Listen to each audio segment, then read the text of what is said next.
ابو جحیفہ رضی اللہ تعالی عنہ کہتے تھے کہ ایک دن رسول اللہ صلی اللہ علیہ وسلم ہمارے پاس دوپہر کے وقت تشریف لائے تو آپ کے لیے وضو کا پانی حاضر کیا گیا، جس سے آپ نے وضو فرمایا۔ لوگ آپ کے وضو کا بچا ہوا پانی لے کر اسے اپنے بدن پر پھیرنے لگے۔ آپ نے ظہر کی 2 رکعتیں ادا کیں اور عصر کی بھی 2 رکعتیں، اور آپ کے سامنے آڑ کے لیے ایک نیزہ تھا۔ صحیح بخاری حدیث نمبر 187۔ ابو موسیٰ اشعری رضی اللہ تعالی عنہ کہتے ہیں کہ نبی کریم صلی اللہ علیہ وسلم نے ایک پیالہ منگوایا جس میں پانی تھا۔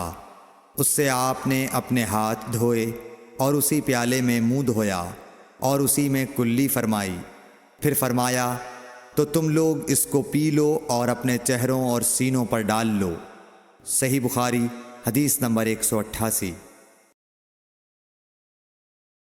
محمود بن ربی جب چھوٹے تھے تو رسول اللہ صلی اللہ علیہ وسلم نے انہی کے کنویں کے پانی سے ان کے منہ میں کلی ڈالی تھی، اور عروہ نے اسی حدیث کو مسور وغیرہ سے بھی روایت کیا ہے، اور ہر ایک راوی ان دونوں میں سے ایک دوسرے کی تصدیق کرتے ہیں کہ جب رسول اللہ صلی اللہ علیہ وسلم وضو فرماتے تو آپ کے بچے ہوئے وضو کے پانی پر صحابہ رضی اللہ عنہم جھگڑنے کے قریب ہو جاتے تھے۔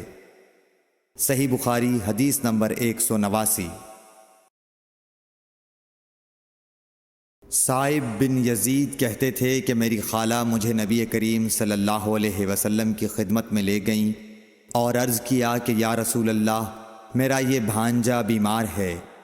آپ صلی اللہ علیہ وسلم نے میرے سر پر اپنا ہاتھ پھیرا اور میرے لیے برکت کی دعا فرمائی، پھر آپ نے وضو کیا اور میں نے آپ کے وضو کا بچا ہوا پانی پیا، پھر میں آپ کی کمر کے پیچھے کھڑا ہو گیا اور میں نے مہر نبوت دیکھی جو آپ کے مونڈھوں کے درمیان ایسی تھی جیسے چھپر کھٹ کی گھنڈی یا کبوتر کا انڈا۔ صحیح بخاری حدیث نمبر 190۔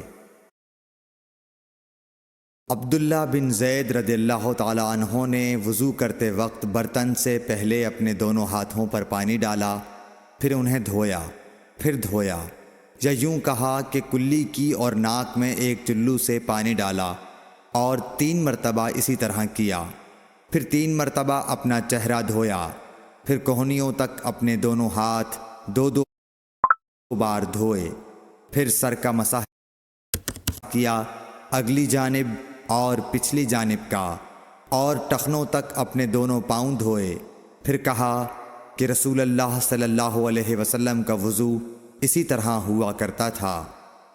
صحیح بخاری حدیث نمبر 191۔